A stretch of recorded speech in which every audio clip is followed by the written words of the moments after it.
I just want to make it clear, I'm not the legal fiction corporate entity defendant. Okay. Maybe All right. if I give Sir, a name. if you require accommodations to use the court because of disabilities, or if you require a foreign language interpreter to help you fully. From the very start, the judge asks a simple question, his name. But instead of giving a direct answer, Eric dives headfirst into sovereign citizen talk. And just like that, we're off on a very different kind of courtroom journey. Watch closely after the first clip. That brief pause says it all.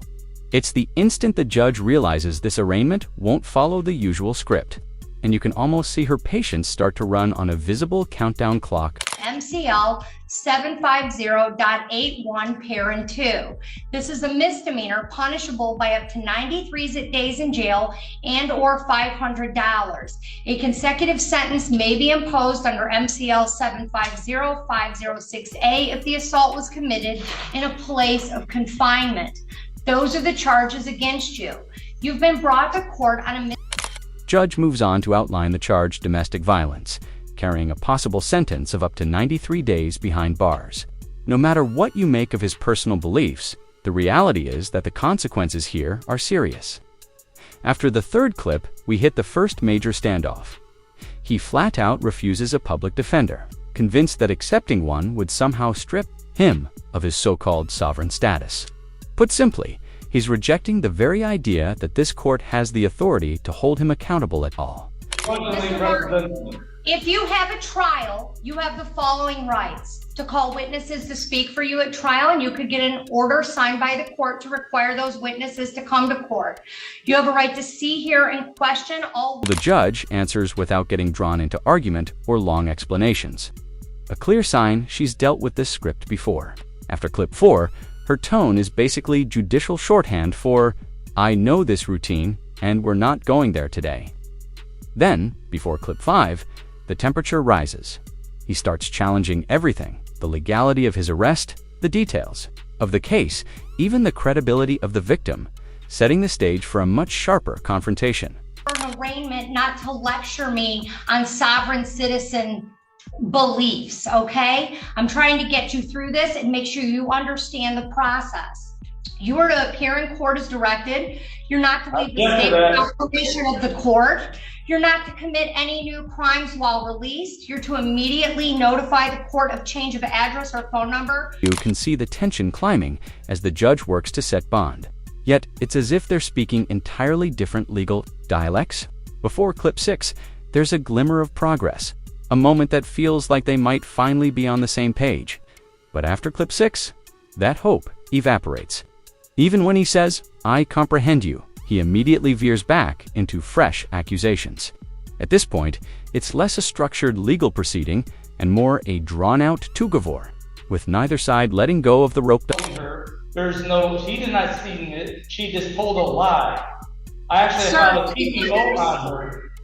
Sir, do you understand that they have no contact with Crystal Martin? Then you need to tell her, do not come to my house. She keeps coming to my house so she can set me up with these lies because my sister You're not over. I have no I want to contact her, but she needs to sir, stop coming over to my house. You know, I've been living with her 33 years. Miss Maudlin, Let me finish talking. I have the first minute later to talk. I have the Mr. Martin, it's clear to me at this point that you have no respect for the court.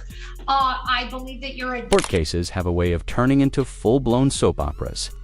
With legal jargon, masking, years of simmering resentment and unresolved conflict.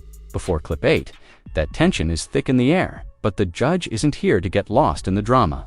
She slices through the backstory, sets aside the personal feuds, and delivers the ruling with finality, bringing the whole spectacle to a sharp, decisive close. Crystal Martin. Yes, but she needs to stop coming over to my house. I'm not trying to contact her. She's coming over to my house and she can make false allegations like this, setting up so she can have the whole house to herself, her and my sister. This is what the whole agenda is of her with my sister. Lisa Martin tried this before, even though I proved to the court before the video of my sister Lisa Martin trying to set me up with lies and try swinging at me, assaulting me. I have this on video saying to Crystal Martin here. I have her on video swinging at me and dealing with the prior case she tried to bring me in. Okay? So, I have evidence that she is aggressive towards me. Mr. Martin, does Crystal Martin live at the home on Clifford Street? Yes, she comes over like for a day or two, and my sister lets her come over, and she stays there for a day or two, yes, and then, here and there. And after clip 8, the judge makes it official.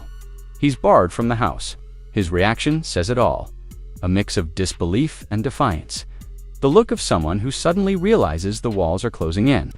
He's not taking the decision quietly.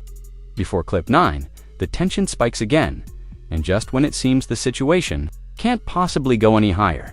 Brother and sister have been staying there for a long time, me there for like 32 years. My parents have passed away now, so now it's like a fight with them two. They're trying to take over the whole house by coming with false allegations, by telling cops, oh, he assaulted me all the time. There's no evidence. It's not true. It's a lie. There's insufficient evidence in violation of my due process rights. But Bardaway arrested me anyways, and this is just what she wants.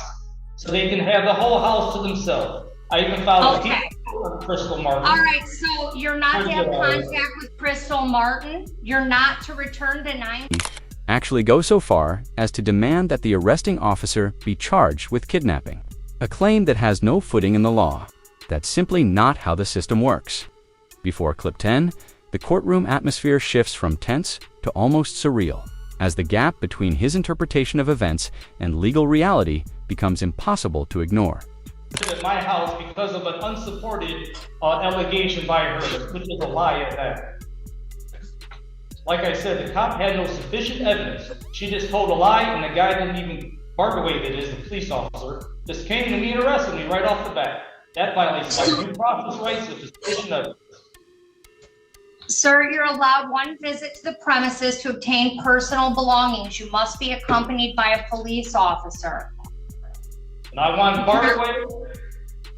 Well, hold on, I'm gonna let you finish. I'm just gonna say. By this point, the judge has heard all she's willing to entertain and moves straight to setting bond. After clip 10, the decision lands. He's losing $2,000 cash. It's a firm reminder that courtroom patience has limits, and he's just hit them. I want Bardaway arrested for illegally arresting me. I want him charged for assault and battery, for illegally arresting me, and kidnapping. Okay. Because it was without my consent. Mr. Martin, if you are not allowed at the 9074 Clifford Street address, where will you be staying? I am allowed. I don't have nowhere else to live. That's my house. I'm allowed there. You ordered that is illegal. That violates my due process. All right. He has a 2,000. The judge adds a no-contact order. Whether you see him as defiantly standing his ground or simply sabotaging himself, one thing is certain. This hearing was never He's not to appear at 9. Without guilty. He cannot come to 9 or be in contact with Crystal Martin.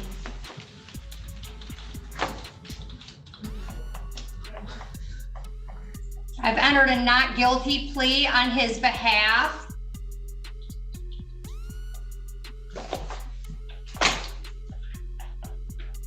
And that's $2,000 cash with the GPS tether.